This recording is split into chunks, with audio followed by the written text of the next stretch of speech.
नमस्कार। आज आप दोस्तों से चलिए आज हम फिर से लाए हैं देश और दुनिया की तमाम छोटी बड़ी ब्रेकिंग न्यूज। तो खबरों को स्टार्ट करने से पहले एक छोटी सी रिक्वेस्ट है दोस्तों, अगर आप चैनल पर नए आए हैं तो चैनल को सब्सक्राइब कर ले और नोटिफिकेशन को भी ऑन कर ले और साथ में वीडियो को एक लाइक जरूर कर ले और वीडियो को अपने दोस्तों में ज़्यादा से ज़्यादा शेयर कीजिए। तो चलिए बढ़ते हैं खबरों की ओर। इसी बीच पर दोस्तों अगली खबर की ओर कि सऊदी अरब के मदीना शहर में मिला सोने तांबे का भंडार का खजाना। पूरी दुनिया में सबसे अमीर देश बनेगा सऊदी अरब। पूरी दुनिया में सऊदी अरब की हो रही है चर्चा। जी हां दोस्तों, आपको बता दें ये बड़ी खबर सामने निकल कर आई दोस्तों कि सऊदी अरब में सोने और तांबे का नया भंडार मिला है। यह बात सऊदी अरब की सरकार के काफ़ी खुश करने वाली है, क्योंकि सोने के नए भंडार मिलने की वजह से इंटरनेशनल और देश के स्थानीय निवेशक और ज़्यादा आकर्षित होंगे, जिससे माइक्रो सेक्टर से ज़्यादा निवेश बढ़ाने की उम्मीद रहेगी।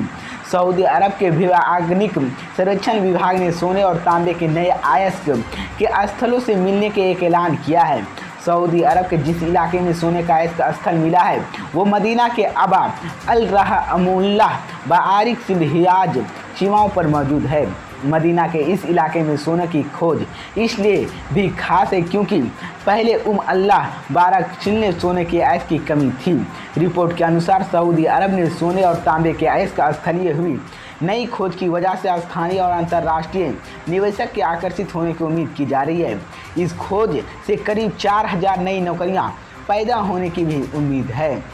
इसी को लेकर सऊदी अरब ने हुई नई खोज के लेकर विश्लेषक का कहना है कि इस नई खोज की सऊदी अरब की खना नई संभावना, इसके साथ ही इस क्षेत्र में निवेश की भी ज़्यादा संभावना खुलेगी।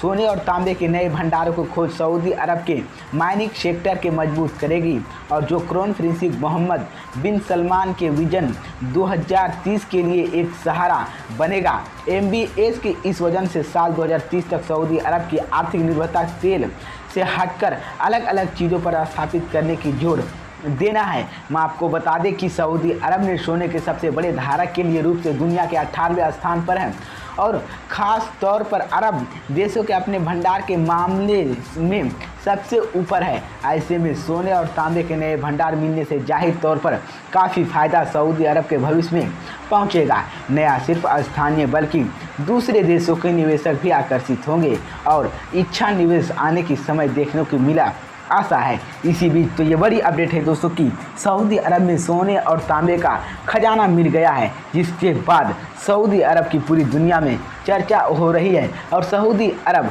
पूरी दुनिया की सबसे अमीर देश बन सकता है। तो ये बड़ी अपडेट है दोस्तों। इसी बीच पर दोस्तों अगली खबर की ओर तो ज्ञानवापी मामला वाराणसी कोर्ट ने मुस्लिम पक्ष की एक और याचिका की खारिज। 29 सितंबर को होगी अगली सुनवाई। जी हां दोस्तों, आपको बता दें ये बड़ी खबर सामने निकल कर आई दोस्तों कि ज्ञानवापी मामले वाराणसी कोर्ट की अदालत ने गुरुवार को श्रृंगार गौरी विवाद में सुनवाई से पहले 8 सप्ताह के समय देने की मांग वाली मुस्लिम पक्ष की याचिका खारिज कर दी है।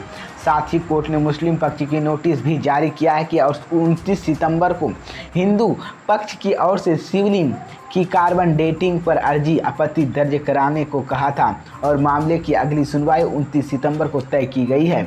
इससे पहले 12 सितंबर को इसी मामले पर कोर्ट ने कहा था कि हिंदू पक्ष की याचिका पर मुकदमा चलाने के योग इस पर मस्जिद कमेटी और इस केस की सुनवाई के लिए 8 हफ्ते का समय मांगा था, लेकिन मुस्लिम पक्ष ने अपने प्रदर्शन पत्र के सुप्रीम कोर्ट के फैसले का हवाला दिया, जिसमें कहा था कि अगली सुनवाई शुरू करते और तय किया जाएगा कि केस किन दिनों पहलुओं पर सुनवाई होगी। इसके साथ ही उन्होंने कहा कि रूपरेखा भी तय किया जाएगा।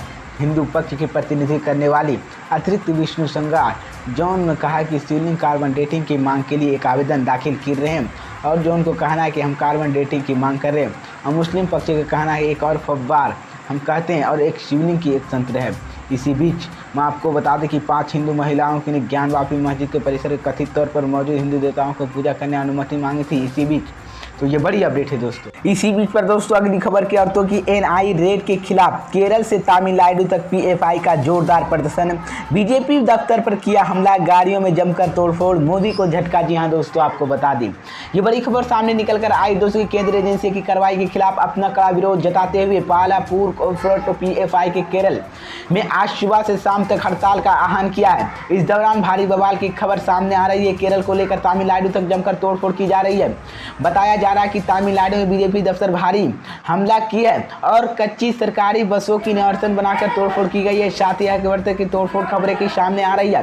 पीएफआई के कार्यकर्ताओं ने एनजीओ की अगली सुनवाई के लिए एजेंसियों द्वारा अपने कार्यालयों, नेताओं के घरे और अन्य परिसरों की छापेमारी का विरोध केरल में विरोध प्रदर्शन कर रहे हैं और पीएफआई पर देश के आतंकवादियों गतिविधियों को कथित तौर पर विशेष करने को लेकर छापेमारी है।